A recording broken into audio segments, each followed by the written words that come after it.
ഈ പേടകം ചുമന്നുകൊണ്ട് പോയിരുന്നു. ഒരു തവണ യുദ്ധം നടക്കുമ്പോൾ ഫിലിസ്തീൻ സേന ആ പേടകം പിടിച്ചടക്കി. അവർക്ക് ആ പേടകം നഷ്ടമായപ്പോൾ യുദ്ധഭൂമിയിൽ നിന്നും അവർ ജീവനും കൊണ്ട് ഓടി രക്ഷപ്പെട്ടു.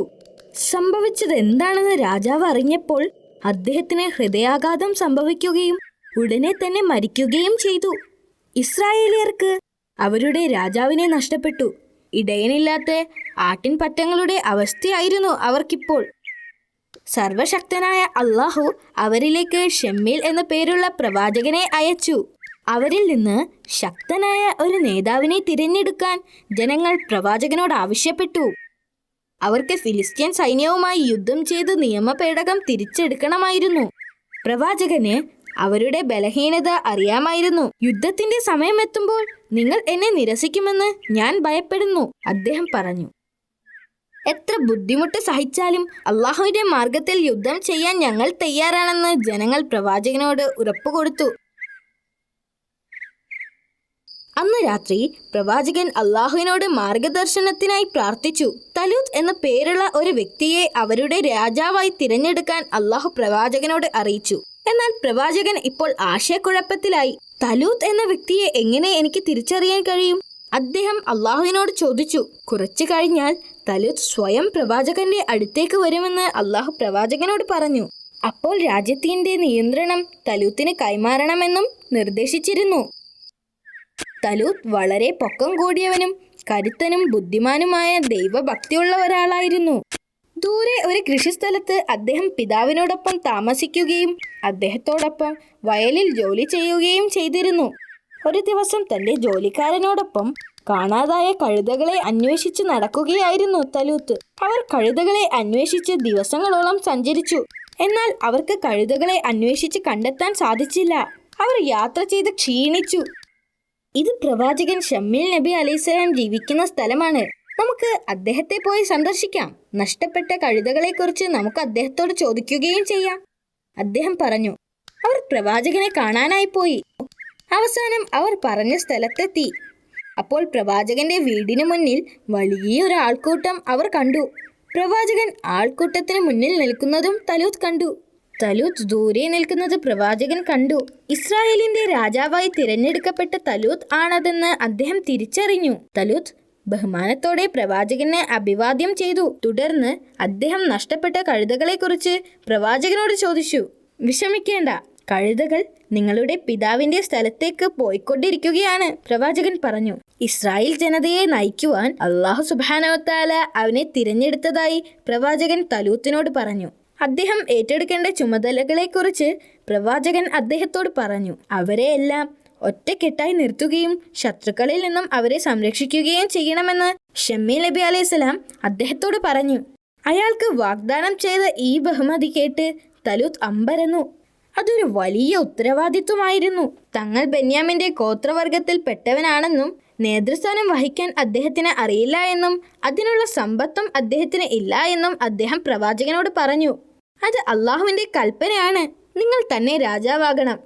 നിങ്ങൾക്ക് തന്ന ഈ അനുഗ്രഹത്തിന് അള്ളാഹുവിനോട് നന്ദി പറയണം, പ്രവാചകൻ തലൂത്തിനോട് പറഞ്ഞു. പ്രവാചകൻ അദ്ദേഹത്തെ ജനങ്ങളുടെ മുന്നിലേക്ക് കൊണ്ടുപോയി. അടുത്ത രാജാവായി തലൂത്തിനെ ജനങ്ങൾക്ക് മുൻപിൽ പ്രവാചകൻ പരിചയപ്പെടുത്തി. ഇതാണ് തലൂത്ത്, ഇനി മുതൽ ഇവനായിരിക്കും നിങ്ങളുടെ രാജാവ്. എന്നാൽ ജനങ്ങൾക്കിതിൽ സന്തോഷമുണ്ടായിരുന്നില്ല. അവൻ ബെന്യാമിൻ ഗോത്രത്തിൽ നിന്നാണ് എന്ന് ആളുകൾ വിളിച്ചു പറഞ്ഞു. അവൻ ജനിച്ചത് സമ്പന്നനായിട്ടല്ല എന്ന് മറ്റൊരാൾ വിളിച്ചു പറഞ്ഞു. അവനൊരു സമ്പത്തുമില്ല, അവൻ എങ്ങനെ നമ്മുടെ രാജാവാകും?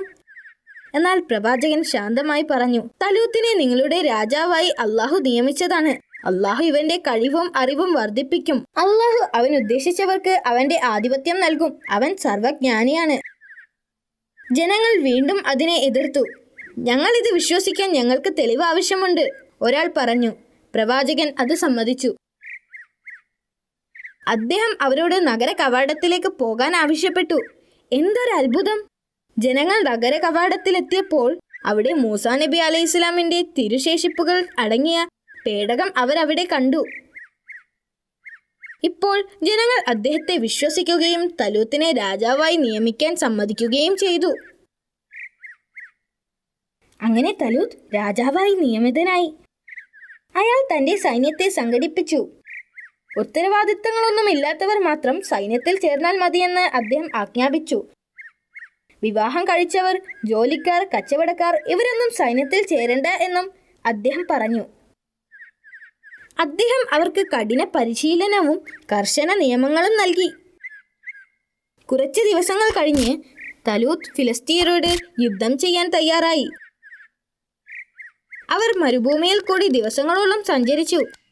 യാത്രക്കിടയിൽ അദ്ദേഹം തൻ്റെ സൈന്യത്തെ പലതരത്തിലുള്ള പരീക്ഷണങ്ങൾക്ക് വിധേയമാക്കി.